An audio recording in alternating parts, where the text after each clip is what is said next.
Man, I'm bored. What should we do? I have a couple ideas. Oh yeah? Like what?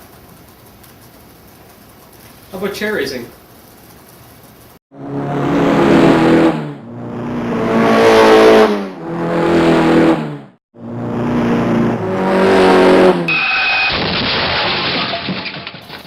Nah.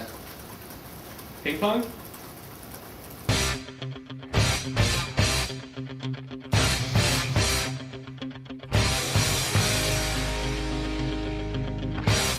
Not too sure about that one. Oh, I got one. Staring contest.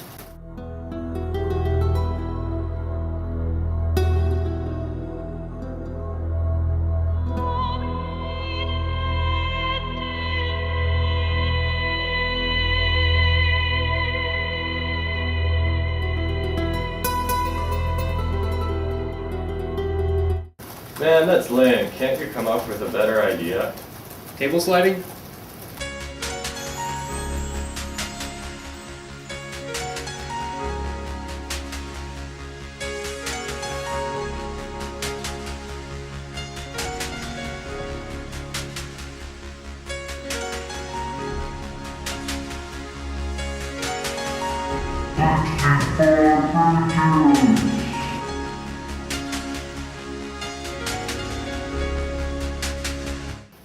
Well, we could always do a lightsaber duel again.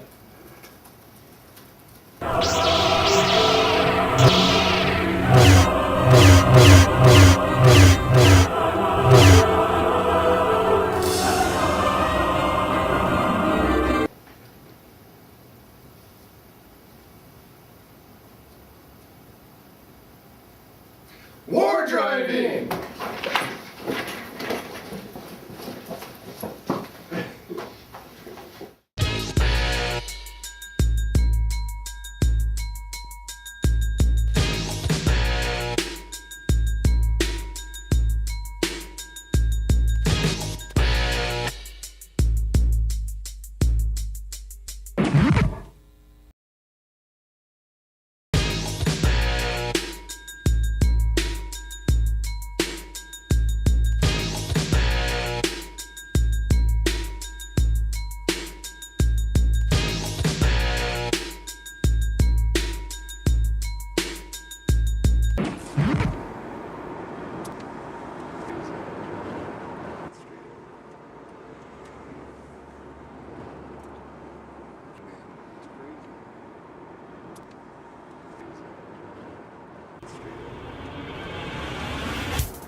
So right now I'm just listing Wi-Fi spots as we go.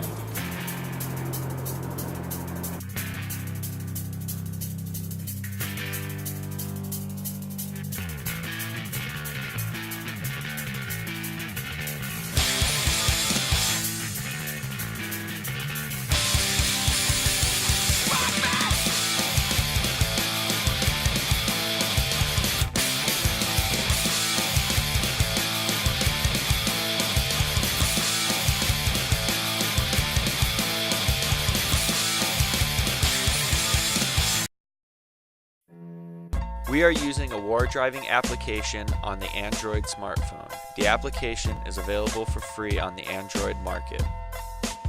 The current screen shows our position in real time as we drive through the streets searching out wireless access points. The black moving target represents our vehicle.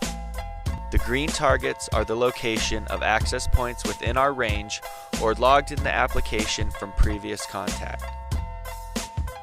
It is possible for us to view these home networks because the access points are beaconing. Beaconing is the continuous announcement of a Wi-Fi access point that is running and available. By setting a home router to non-beaconing, the access point is made private, hidden from other normal Wi-Fi users. When we switch to a detailed view, vital information about the access point becomes immediately available. The SSID, or name of the access point, is the first info listed. Using the SSID, we're able to contact the access point and request permission to access the network. The next piece of information is the MAC address. Think of the MAC address like an address for a house. Packages sent in the mail will arrive at the correct house because each house has a unique mailing address. Similarly, the MAC address uniquely identifies the location of the access point on the network. When requesting permission to access the network, this is the address we will contact. The third piece of data is the type of network security enabled on the access point. Open or no security, WEP, and WPA are the most common home network security protocols. While it is possible to crack into a WEP or WPA secured network, using passcode security is an added layer of protection in the completely open networking atmosphere that is Wi-Fi.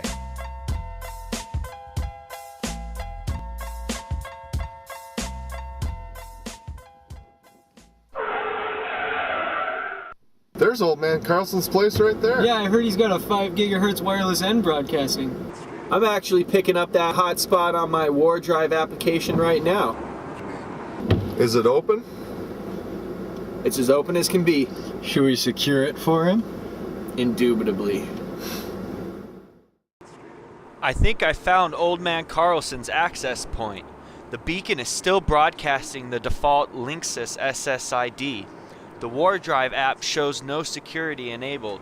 Why don't you open the wireless network manager and see if you can connect to it? Accessing Old Man Carlson's network is a simple task since his network is unsecure and he is beaconing the SSID.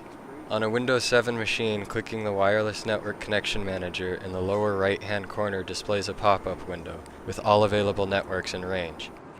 From the Wardriving data, we know that Mr. Carlson's access point has the default SSID Linksys, and he is not secure with a passphrase. By selecting the Linksys connection in our wireless manager, we are able to join the network. Any computer, shared file, or other network-attached device is now able to be seen by our rogue computer, and if desired, an attack can be mounted. Choosing Open Network and Sharing Center, then See Full Map, will display all hosts on the network, as well as access points revealing IP addresses, MAC addresses, and host names. In some cases, clicking the icon of a network device will allow access to that device. Typing the address or host name of a device will allow us to see any network shares on that device. Many times, shares are shared in a manner to allow access to all network participants. This allows for ease of sharing across multiple devices for multiple users. However, it also allows rogue network devices access as well. In addition to accessing files, settings such as login passwords and user account names may also be manipulated if left open to attacks. Since Old Man Carlson has installed his router using the default settings, we are able to use those defaults to access the router. Using the information we gained about the access point from our Wardriving application, we are able to go online and find the necessary default configuration for the router we are attempting to access. The first 6 characters reveal the manufacturer of the network interface card. A simple search using our favorite engine and we were able to turn up a website that listed the default login information for numerous access points from many different companies. After locating the access point on the list, we copy the defaults from the browser to the login page of Old Man Carlson's router. Because Old Man Carlson did not change the username and password on his router to something other than the default, we now have control over his access point.